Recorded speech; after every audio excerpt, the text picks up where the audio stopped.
Pemirsa, Videotron yang berdiri di atas trotoar Simpang 5 Palembang Icon disegel oleh pemerintah Kota Palembang karena tidak memiliki izin berdiri.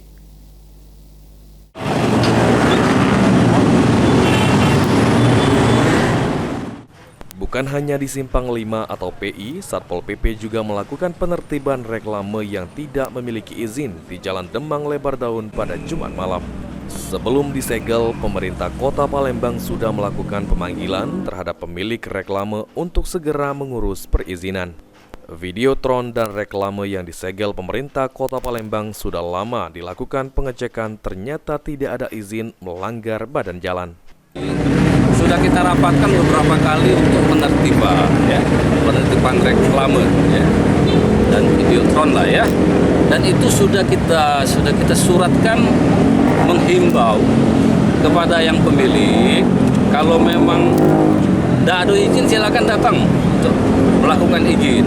Itu sudah 10 harian. Setelah itu yang tidak ada izin, kalau tidak lagi ya kita tertibkan ya. Apalagi kalau sudah melanggar badan jalan milik masyarakat, milik pemerintah. Kasatpol PP Kota Palembang Edwin Effendi mengatakan penertiban yang dilakukan sesuai dengan permintaan dari pemerintah pusat dan juga Wali Kota Palembang. Pemerintah Kota Palembang sudah memberikan secara persuasif kepada pemilik reklame atau Videotron tersebut, namun tidak ada tindak lanjut, maka dari itu dilakukan penyegelan.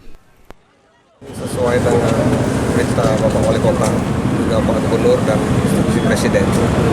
Jadi bagi reklame yang belum ada izin, kita persilakan untuk mengurus izin. Sudah kita beri peringatan, teguran, termasuk Videotron ini sudah 2 kali, tapi masih belum juga ada izinnya. Maka malam hari ini kita segel. Semua yang kami tertibkan malam ini sudah sesuai SOP, sudah dibentuk panitia, sudah diberi teguran.